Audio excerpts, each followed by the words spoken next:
الحمد لله نحمده ونستعينه ونستغفره ونؤمن به ونتوكل عليه ونعوذ بالله من شرور أنفسنا ومن سيئات أعمالنا من يهده الله فلا مضل له ومن يضلله فلا هادي له ونشهد أن لا إله إلا الله وحده لا شريك له ونشهد أن سيدنا ومولانا محمدا عبده ورسوله أما بعد أعوذ بالله من الشيطان الرجيم بسم الله الرحمن الرحيم إن الذين آمنوا وعملوا الصالحات أولئك هم خير البرية جزاؤهم عند ربهم جنات عدن تجري من تحتها الأنهار خالدين فيها أبدا رضي الله عنهم ورضوا عنه ذلك لمن خشي ربه آمنت بالله صدق الله العظيم وصدق رسوله النبي الكريم ونحن على ذلك لمن الشاهدين والشاكرين والحمد لله رب العالمين رب اشرح لي صدري ويسر لي أمري واحلل عقدة من لساني يفقهوا قولي قالوا سبحانك لا علم لنا إلا ما علمتنا إنك أنت العليم الحكيم.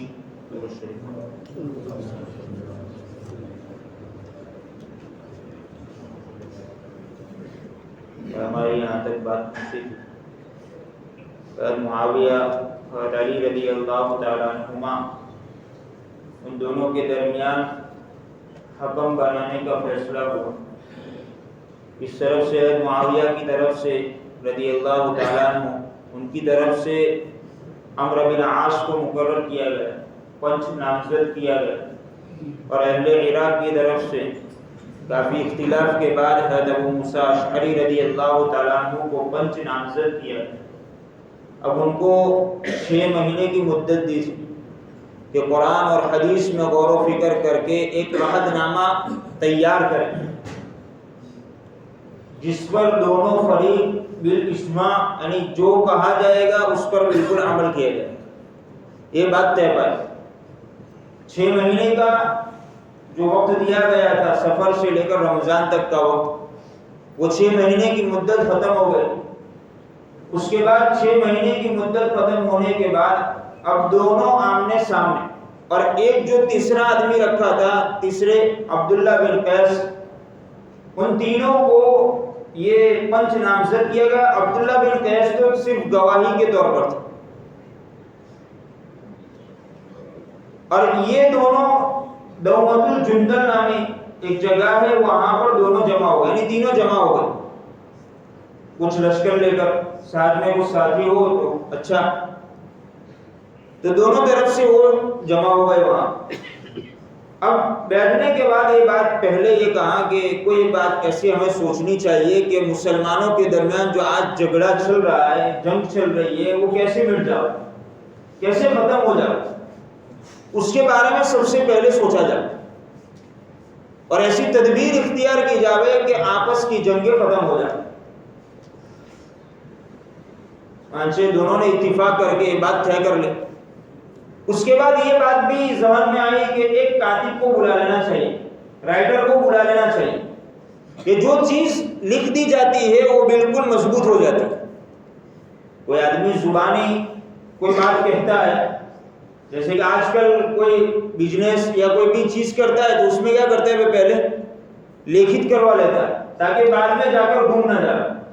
تو جو چیز لکھ دی جاتی ہے وہ کیا ہو جاتی ہے, ثبت ہو جاتی ہے, پکی اور مضبوط ہو جاتی ہے.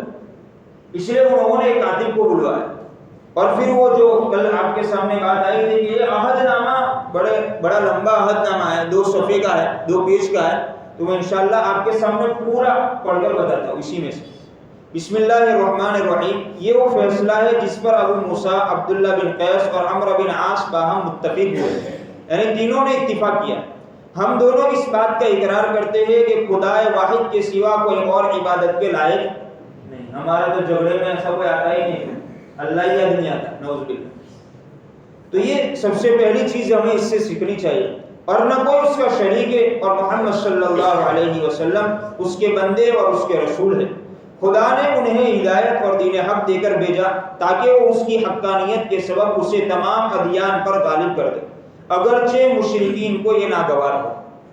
یہ لکھا گیا۔ پھر عمرو بن عاص نے کہا کہ ہم دونوں اقرار کرتے ہیں کہ ابو بکر رضی اللہ تعالی عنہ رسول اللہ صلی اللہ علیہ وسلم کے خلیفہ تھے، انہوں نے تا زندگی یعنی پوری زندگی کتاب اللہ اور رسول اکرم صلی اللہ علیہ وسلم کی سنت پر عمل کیا اور اپنے فرائض کو صحیح طور پر انجام دیا۔ تو ابو موسیٰ رضی اللہ تعالیٰ عنہ نے کہا کہ بجا درست ہے، لکھو، یہ بات درست ہے، لکھو۔ اس کے بعد عمرو بن عاص نے یہ بات کہی، یہ بھی اقرار کرتے ہیں کہ عمر بھی رسول اللہ صلی اللہ علیہ وسلم کے خلیفہ تھے، انہوں نے بھی حضرت ابوبکر صدیق رضی اللہ تعالیٰ عنہ کے طرز عمل کو برقرار رکھا۔ ابو موسیٰ نے اس کے بعد کہا یہ بھی صحیح ہے، لکھو۔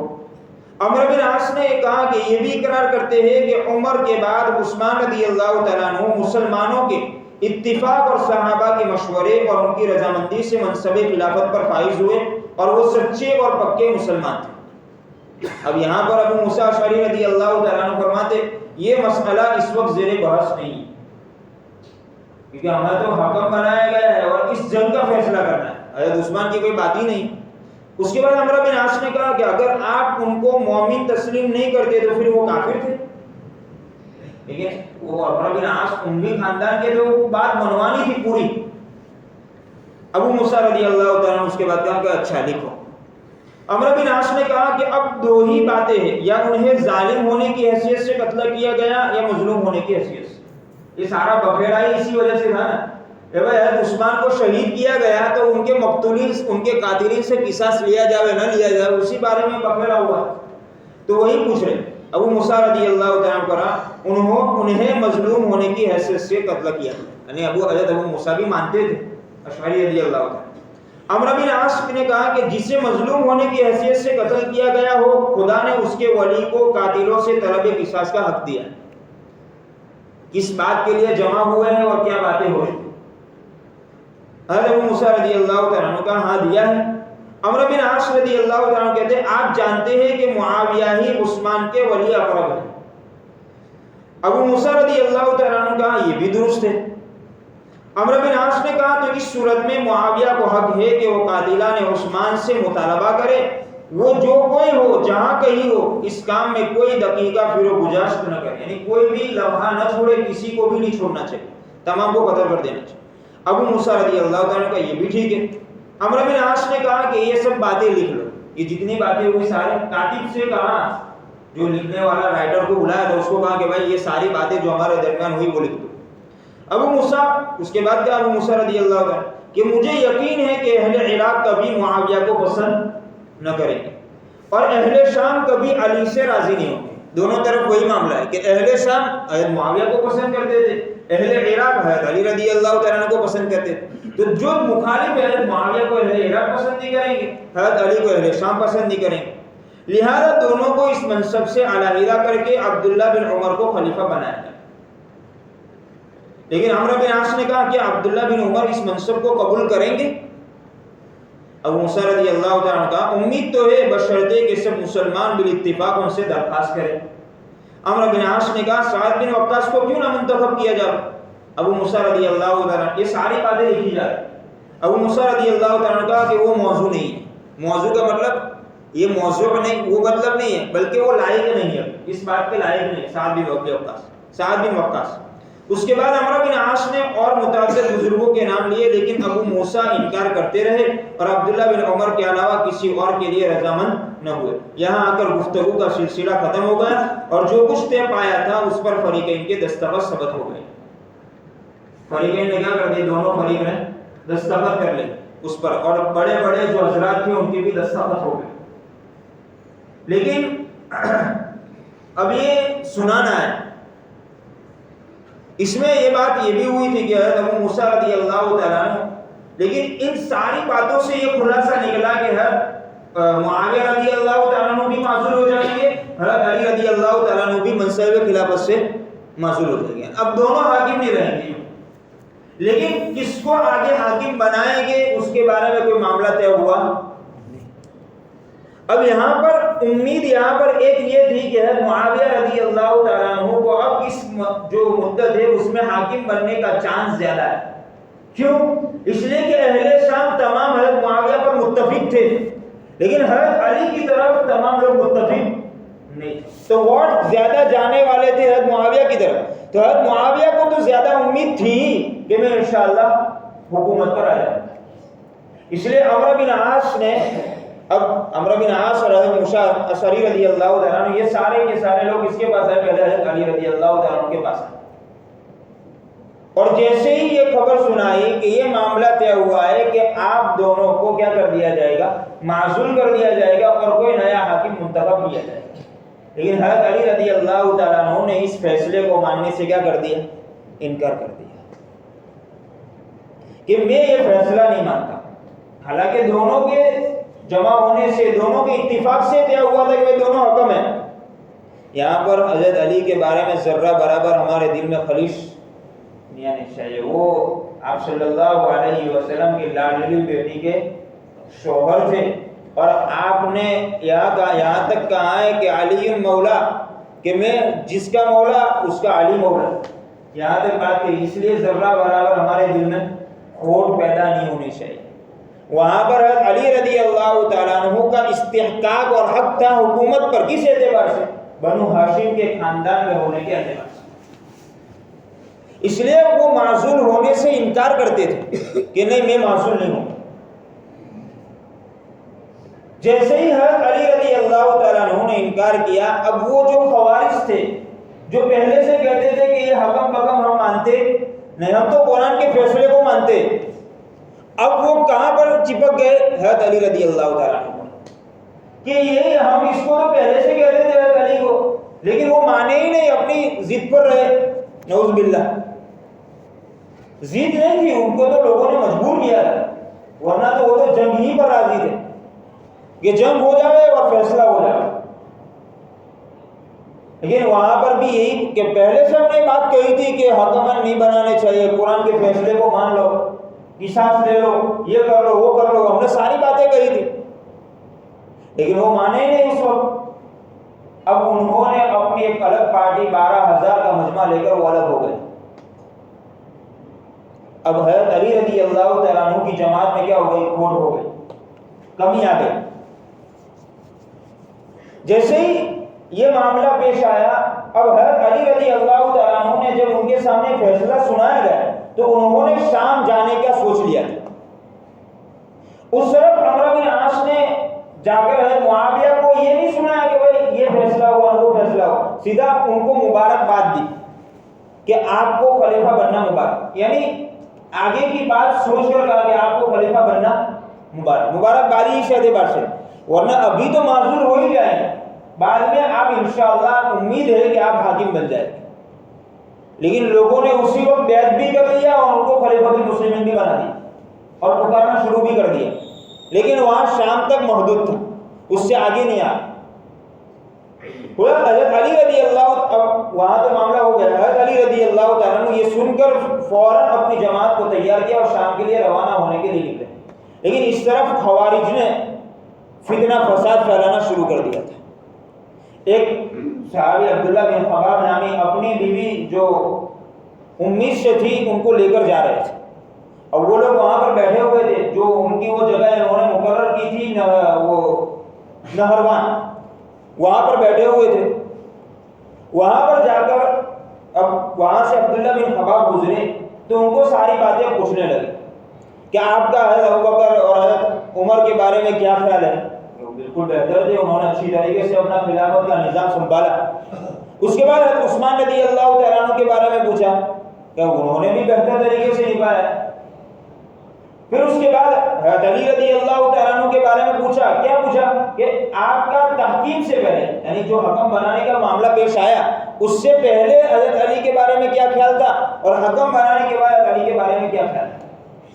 تو انہوں نے عبداللہ بن خباب نے کہا کہ وہ آپ سے زیادہ قرآن و حدیث کو جاننے والے ہیں. کون؟ حضرت علی رضی اللہ. جیسے ہی یہ کہا انہوں نے کہا کہ آپ غدار ہو اور آپ شخصیت پرستی میں مبتلا ہو، یعنی حضرت علی ایک شخص ہے اور آپ شخصیت پرستی میں مبتلا ہو. چنانچہ وہ نہر تھی، وہ جگہ تھی نہروان، وہاں پر جا کر ان کو لے جا کر ذبح کر دیا. باقاعدہ جیسے بکرے کو ذبح کرتے ہیں ویسے عبداللہ بن خباب رضی اللہ تعالیٰ عنہ کو وہ خوارجوں نے وہاں پر لے جا کر نہروان جگہ پر جا کر ان کو باقاعدہ ذبح کر دیا، اور ان کی جو عورت امید سے تھی نعوذ باللہ، اس کے پیٹ کو چاک کر اس کو بھی شہید کر ڈالا۔ یہاں تک انہوں نے فتنہ فساد پھیلانا شروع کر دیا اور لوگوں کو پریشان کرنا، اور کوئی اگر ان کی بات نہ مانے تو فوراً اس کو کیا کر دینا، قتل کر دینا، مار ڈالنا۔ یہ سارا فتنہ فساد انہوں نے شروع کر دیا۔ جیسے ہی یہ خبر حضرت علی رضی اللہ تعالیٰ عنہ تک پہنچائی گئی اور ان کو یہ کہا گیا کہ ان کو پہلے نمٹا لو، بعد میں شام والوں کو نمٹائیں گے، اس لیے کہ اگر ان کو ایسا ہی چھوڑ کر گئے تو ہو سکتا ہے کہ ہمارے جانے کے بعد یہ ہمارے بیوی بچوں کے ساتھ بھی وہ معاملہ کر سکتے ہیں، اس لیے ان کا پہلے اس فتنے کا سر کچلنا پڑے گا، اس کے بعد شام جانا پڑے گا۔ حضرت علی رضی اللہ تعالیٰ عنہ نے ان کو سمجھانے کے لیے بھیجا ایک ساتھ چند صحابہ کو کہ آپ جاؤ، لیکن وہ سمجھنے کے لیے تیار ہی نہیں ہے، وہ بس یہی بات کہہ رہے کہ نہیں ہم قصاص لیں گے۔ وہ یہ کہنا چاہتے ہیں کہ حضرت علی رضی اللہ تعالیٰ عنہ جو یہ کام کر رہے ہیں ہم اس کے بالکل خلاف تھے، لیکن انہوں نے نہیں مانا، پھر ہم کو بھی اس بات پر مجبور کیا، اور آپ نے ہمارے مانے بغیر ہم نے منع کیا، پھر بھی آپ نے حکم بنانے کا فیصلہ کر دیا، ہم آپ کی بات ماننے کے لیے تیار نہیں۔ لیکن حضرت علی رضی اللہ تعالیٰ عنہ بعد میں یہ پیغام لے کر بھیجا کہ عبداللہ بن خباب کو جو لوگ قتل کرنے والے تھے وہ اپنے آپ کو سرنڈر کر دیں، اور جن لوگوں نے کچھ نہیں کیا ہے وہ اپنی جگہ پر چلے جائیں، یہ اعلان کروا دیا۔ لیکن وہ خوارجوں کی طرف سے جواب آیا کہ نہیں، یہ جو آپ کے ساتھی کو مارنے والے ہم تمام ہیں، جو خاص جنہوں نے مارا تھا ان کا نام نہیں لیا، بلکہ ہم تمام لوگوں نے آپ کے بھائیوں کو قتل کیا۔ حضرت علی رضی اللہ تعالیٰ عنہ نے سوچ لیا کہ لڑائی کے بغیر کوئی چارہ کار نہیں، چنانچہ اپنے لشکر کو تیار کیا، اور وہی نہروان، اس جنگ کو کہا جاتا ہے جنگ نہروان، اس جگہ پر جنگ ہوئی، اپنے ساتھیوں کو لے کر وہ نکلے، اور وہاں پر جا کر حضرت علی رضی اللہ تعالیٰ عنہ نے یہ جھنڈا گاڑا سفید رنگ کا، اور یہ کہا کہ جو اس جھنڈے کے نیچے آ جائے گا اس کو پناہ مل جائے گی، یعنی وہ بچ جائے گا، جو اپنی طرف سے مدائن کی طرف، کوفہ کی طرف، بصرہ کی طرف اپنے گھروں میں چلا جائے گا اس کو پناہ مل جائے گی۔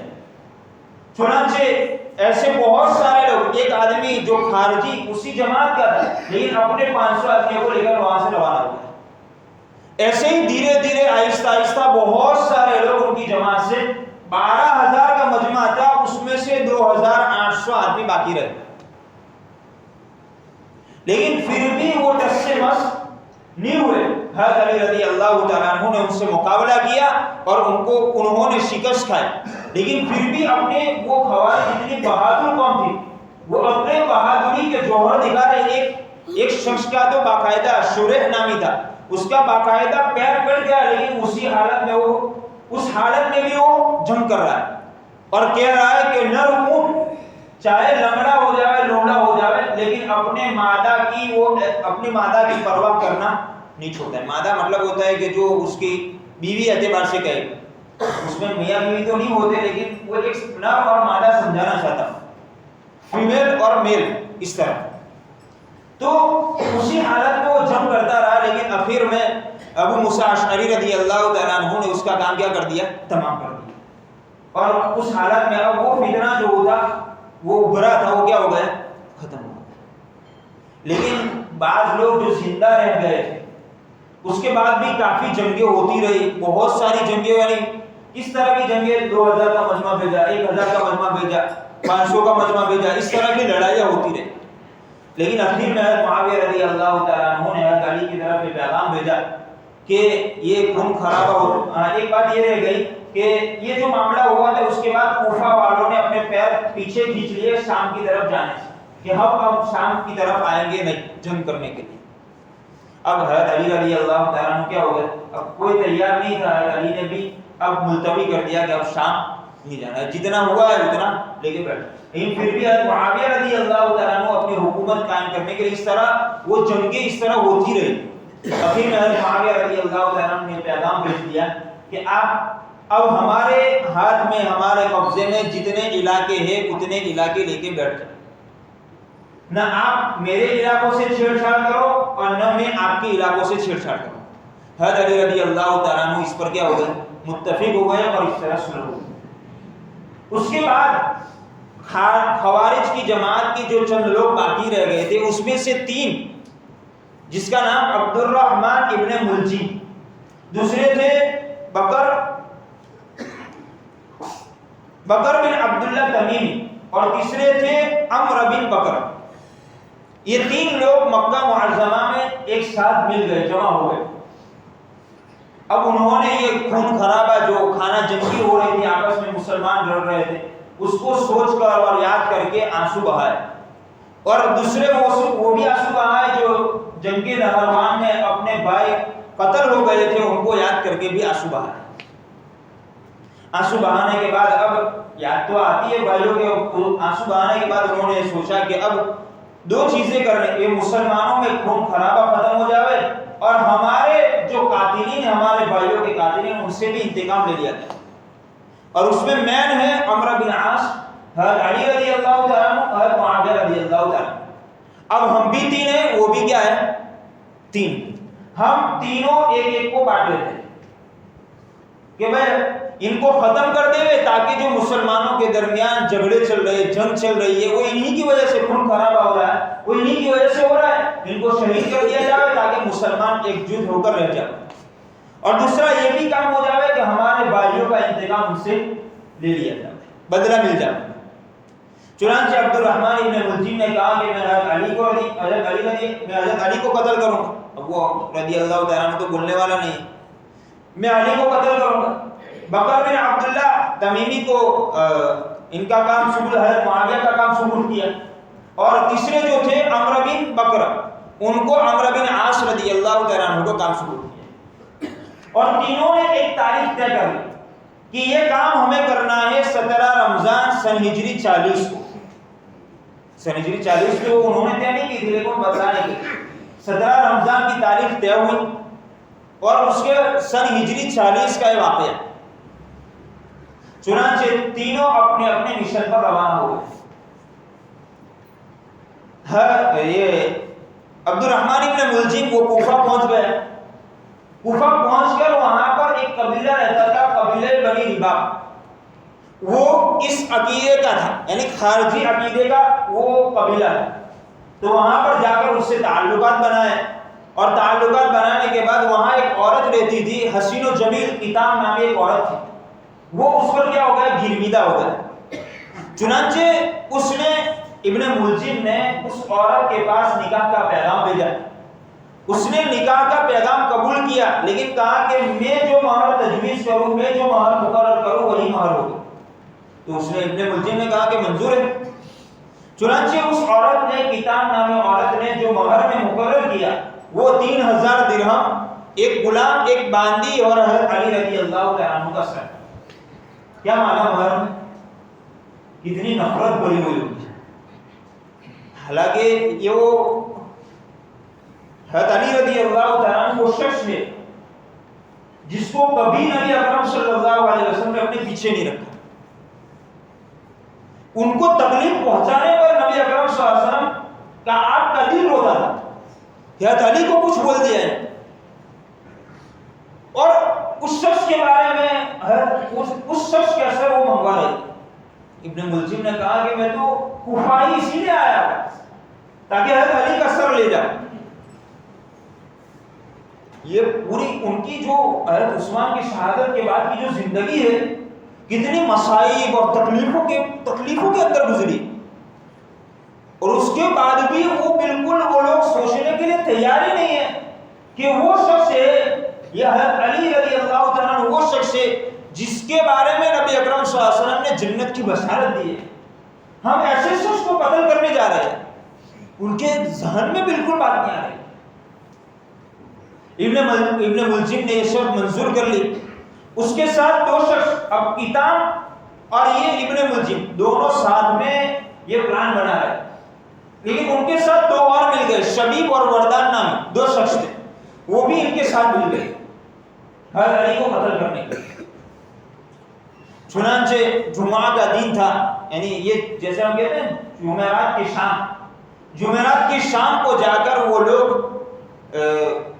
وہاں پر کمین کا جو مسجد کے آگے جو ہوتا ہے، یہ مسجد کے آگے محراب ہے، جو اس کے پیچھے کی جو جگہ ہے وہاں پر جا کر بیٹھ گئے یہ تینوں شبیب وردان۔ اب وہ لائٹ کا زمانہ نہیں تھا، دیکھے کہ آگے کون بیٹھا ہے۔ جیسے ہی اذان ہوئی، حضرت علی رضی اللہ تعالیٰ عنہ اپنے گھر سے تشریف لے گئے۔ ان کو کیا معلوم تھا کہ آج آخری دن ہے ہمارا۔ چنانچہ جیسے حضرت علی رضی اللہ تعالیٰ عنہ اندر مسجد میں داخل ہوئے، اذان ہونے کے بعد ان کا ایک معمول تھا کہ لوگوں کو جگاتے تھے، جگاتے جگاتے وہاں پر مسجد تک پہنچتے تھے۔ جیسے ہی مسجد میں پہنچے، کمین گاہ میں سے وہ شبیب نکلا اور اس نے حضرت علی رضی اللہ تعالیٰ عنہ پر وار کر دیا۔ حضرت علی رضی اللہ تعالیٰ عنہ ایسے ہی محراب کے پاس گر گئے۔ اصل محراب اس کو کہا جاتا ہے، جو بیچ کی جگہ ہے وہ محراب، وہاں پر جا کر حضرت علی رضی اللہ تعالیٰ عنہ گر گئے۔ لیکن وہ ابن ملجم کو ذرا بھی شرم نہیں آئی کہ میں کس کو مارنے جا رہا ہوں۔ وہ فوراً ابن ملجم کود کر حضرت علی رضی اللہ تعالیٰ عنہ کے سینے مبارک پر بیٹھ گئے اور آپ کا سر مبارک وہ قتل وہ یہاں سے الگ کرنا چاہتا تھا، لیکن یہاں پر لگ گیا، آپ کی داڑھی مبارک خون سے تر بتر ہو گئی۔ حضرت علی رضی اللہ تعالیٰ جیسے وہ کر کے نکلا، حضرت علی رضی اللہ تعالیٰ پکار کر کہنے لگے میرے قاتل کو پکڑو، میرے قاتل کو پکڑو۔ حالانکہ جس کے بارے میں اللہ تبارک و تعالیٰ، اللہ کے رسول صلی اللہ علیہ وسلم کہہ رہے اللہ کی تلوار ہے، اس کا کوئی مقابلہ نہیں کر سکتا، وہ آج زمین پر گرا پڑا ہے،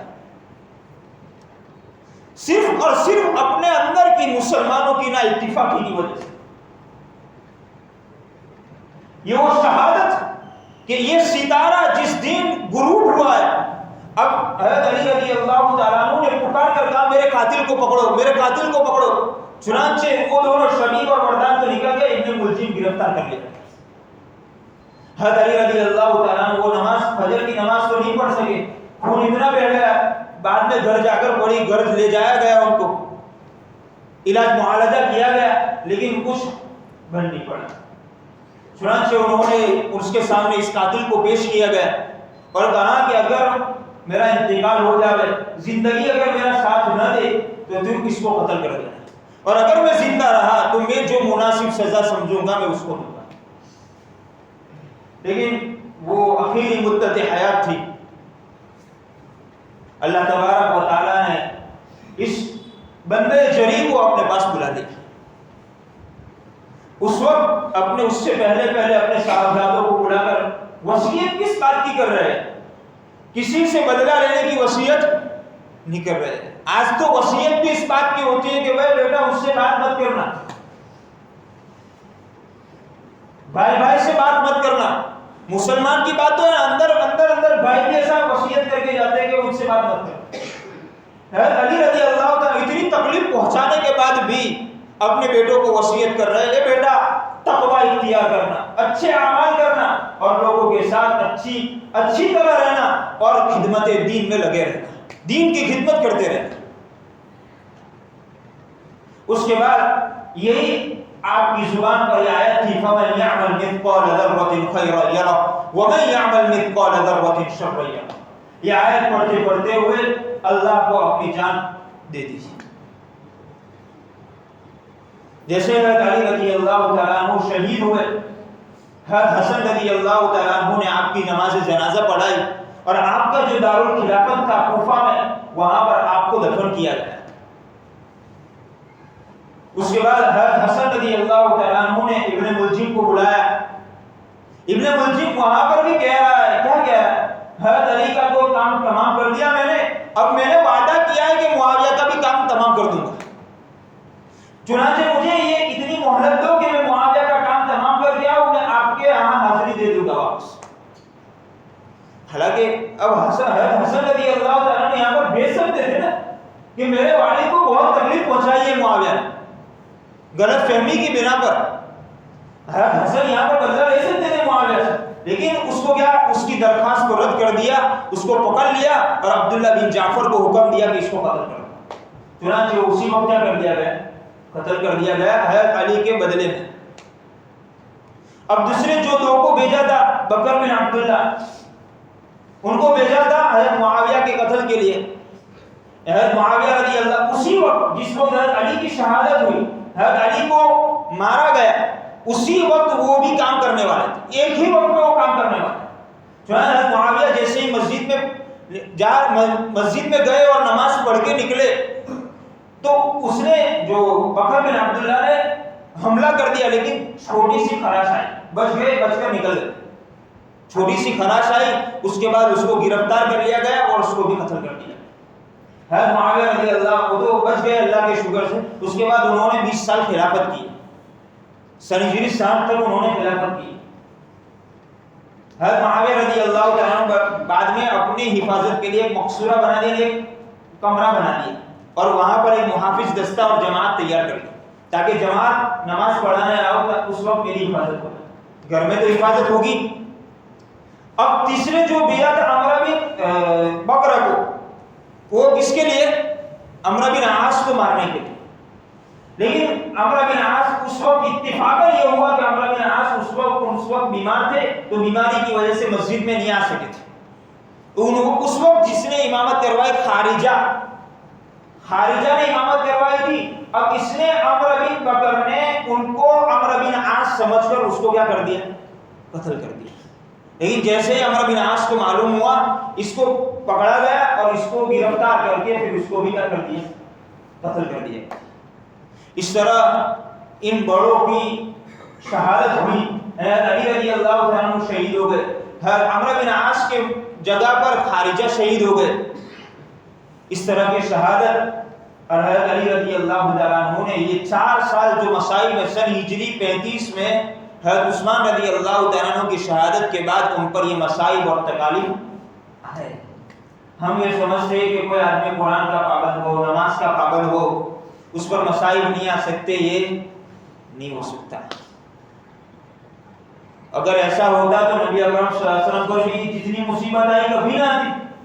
آپ کے مقابلے میں کون نماز اور روزوں اور قرآن کا اور اخلاق کا پابند ہو سکتا ہے؟ اس لیے ہم یہ نہ سوچیں کہ ہم 5 وقت کی نماز پڑھتے اور ہم پر تکلیف آتی ہے، ہم قرآن کی تلاوت کرتے اور ہم پر تکلیف آتی ہے۔